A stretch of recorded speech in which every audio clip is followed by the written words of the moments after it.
ये पाठ है मेरे बचपन के दिन, है ना। महादेवी वर्मा के द्वारा लिखा गया है। इसका प्रश्न देखो, पहला कक्षा 9वीं का है ना, मेरे बचपन के दिन।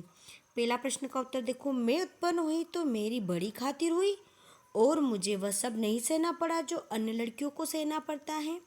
इस कथन में आलोक में आप यह क्या पता लगाएंगे कि इस कथन के बारे में आप क्या पता लगाएंगे। देखो, इसके दो प्रश्न दिए हैं ना। पहला क वाला पढ़ेंगे, उस समय लड़कियों की दशा कैसी थी। मतलब उस जमाने में जब महादेव वर्मा का जन्म हुआ था, मेरे बचपन के दिन, है ना, उस समय लड़कियों की स्थिति अत्यंत दयनीय थी। उस समय समाज पुरुष प्रधान था, मतलब पुरुषों को ज़्यादा अच्छा माना जाता था, उनको ऊंचा दर्जा दिया जाता था। पुरुषों के सामने नारी बहुत ही हीन दृष्टि से देखी जाती थी। इसका कारण समाज में व्याप्त दहेज प्रथा भी था। इसी कारण लड़कियों के जन्म के समय या तो उसे मार दिया जाता था या बंद कमरे की चार दीवारी के अंदर कैद किया जाता था। शिक्षा को पाने का अधिकार केवल लड़कों का था। कुछ उच्च वर्ग की लड़कियां भी शिक्षित थी, परंतु उनकी संख्या में गिनी चुनी थी। मतलब ऐसी लड़कियों को शिक्षा प्राप्त करने के लिए बहुत कठिनाइयों का सामना करना पड़ता था। देखो, यहाँ पर उस समय जब महादेवी वर्मा के समय जो लड़कियां थी उनको पढ़ने का भी बहुत कम लड़कियां उस समय पढ़ती थी।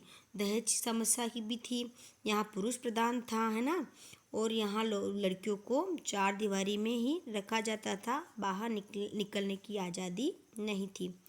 प्रश्न दूसरा ख उसका, है ना। अब ख प्रश्न यहाँ पढ़ेंगे अपन, है ना।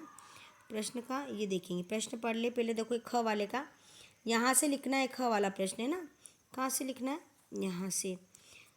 लड़कियों के जन्म के संबंध में आज कैसी परिस्थितियां हैं। देखो, ये पहले वाली स्थिति और ये ख का प्रश्न यहाँ से लिखना है, लड़कियों के जन्म के संबंध में आज कैसी स्थिति है। अब इसका उत्तर देखो, अब उत्तर तुम्हें यहाँ ख है ना। आज लड़कियों के जन्म के संबंध में स्थितियाँ थोड़ी बदली हैं, है ना। आज शिक्षा के माध्यम से लोग सजग हो रहे हैं। लड़का लड़की में अंतर धीरे धीरे कम हो रहा है। मतलब लड़का लड़की में भेदभाव नहीं होता है, अब कम होता है। आज लड़कियों को लड़कों की तरह ही पढ़ाया लिखाया जाता है, परंतु लड़कियों के साथ भेदभाव पूरी तरह अभी समाप्त नहीं हुआ है। आज भी भ्रूण हत्याएं हो रही, मतलब गर्भ में ही स्त्री को मार दिया जाता है परीक्षण करके। इसलिए सरकार कड़े कानून बना रही है।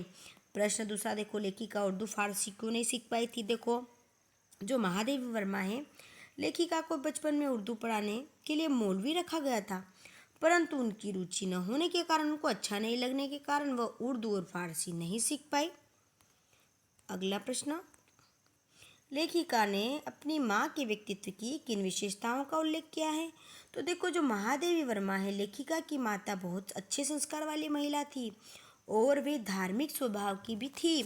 पूजा पाठ किया करती थी, ईश्वर में विश्वास रखती थी। सवेरे कृपा निदान पंछी बन बोले गीत गाती थी, प्रभाती शाम को मीरा के पद गाती थी, लिखा भी करती थी। लेकिन लेखिका ने अपनी माँ के हिंदी प्रेम और लेखन गायक के शौक का वर्णन किया है। उन्हें हिंदी और संस्कृत का अच्छा ज्ञान था, इसलिए इन दोनों भाषाओं का प्रभाव किस पर पड़ा, तो महादेवी पर पड़ा, है ना। अगला प्रश्न, अब देखो, जावरा के नवाब के साथ अपने पारिवारिक संबंधों को लेखिका ने आज के संदर्भ में स्वप्न जैसा क्यों कहा है। देखो, अब उस समय था जो जवारा के नवाब थे, मतलब मुस्लिम समाज के थे ना। पहले हिंदू मुस्लिम को लेकर कोई भेदभाव नहीं था, हिंदू और मुस्लिम दोनों ही एक दूसरे से प्रेम से रहते थे। लेकिन स्वतंत्रता के बाद हिंदू और मुस्लिम जो दोनों के संबंधों में बदलाव आ गया। आपस में फूट के कारण देश के दो हिस्सों में बंट गए।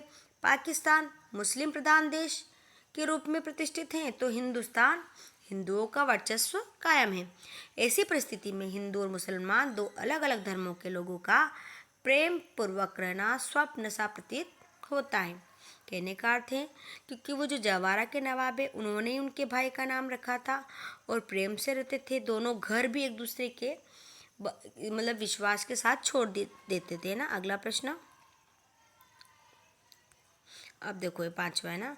जेबुनिसा महादेवी के लिए बहुत काम करती थी। जेबुनिसा के स्थान पर यदि आप होती तो महादेवी से आपकी क्या अपेक्षा रहती, मतलब क्या रहती। देखो, अगर उसकी जगह आप होते तो क्या करते। अगर मैं जेबुनिसा की जगह होती तो मैं उनसे प्रेम और आदर की अपेक्षा रखती और उसे पढ़ाई में सहयोग प्राप्त करती और कविता काव्य लिखने का प्रोत्साहन पाना चाहती है, चाहता है ना। अगला प्रश्न,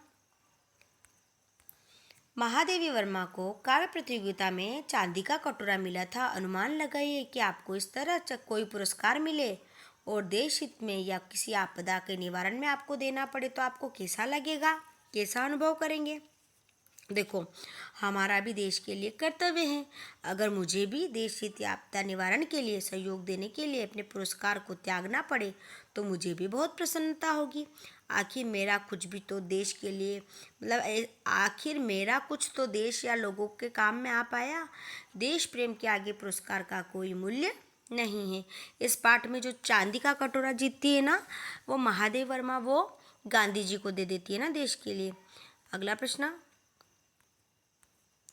लेखिका ने छात्रावास के जिस बहुभाषी परिवेश की चर्चा की है उसे अपनी मातृभाषा में बताइए। देखो, जो लेखिका है महादेव वर्मा, छात्रावास में पढ़ने जा गई थी वो, तो वहाँ बहुभाषी था, मतलब अनेक प्रकार के लोग अनेक प्रकार की भाषाएं बोलते थे। कोई हिंदी बोलता था तो कोई उर्दू। वहाँ कुछ लड़कियाँ मराठी लड़कियाँ भी थी जो आपस में मराठी से बोलती थी। अवध की लड़कियाँ थी जो आपस में अवधी बोलती थी। बुंदेलखंड की लड़कियाँ बुंदेली बोलती थी। अलग अलग प्रांत में होने के बावजूद भी वे आपस में हिंदी में भी बातें करती थी। छात्रावास में उन्हें हिंदी तथा उर्दू दोनों की शिक्षा प्राप्त की जाती थी। अगला प्रश्न, अब देखो इसमें जो मोस्ट करवाए ना, पाठ में निम्नलिखित शब्दों में विलोम शब्द ढूंढ के लिखने। देखो, विद्वान, विद्वान का विलोम क्या होता है। देखो, विद्वान का क्या होता है, मूर्ख, है ना। अनंत है ना, संक्षिप्त। निरपराधी है ना, अपराधी, विलोम क्या होगा, अपराधी। दंड, दंड का उल्टा पुरस्कार, विलोम शांति का अशांति। अगला प्रश्न, प्रश्न 11 है ना, निम्न शब्दों से उपसर्ग और प्रत्यय अलग अलग कीजिए। बताया भाई, सारे शब्द दिए हुए हैं यहाँ पे, इनमें से आपको उपसर्ग अलग करना है, प्रत्यय। अब देखो, निराहारी, तो नीर इसमें क्या है। देखो, यहाँ नीर क्या है, उपसर्ग है। आहार क्या है, मूल शब्द है। और ई क्या है, प्रत्यय है ना। अब सांप्रदायिकता, सांप्रदायिकता नीचे वाली लाइन में लिखना है ना, ये यहाँ इसके साथ मत लिख लेना, ये नीचे लिखना है ना। यहाँ ये वाला का लिखना है, यहाँ नीचे लिखना है।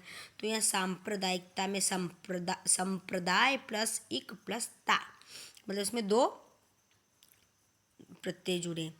अप्रसन्नता, तो क्या है, उपसर्ग है। प्रसन्न मूल शब्द, ता क्या है, प्रत्यय। अपनापन, अपना क्या है, मूल शब्द, और पन उपसर्ग।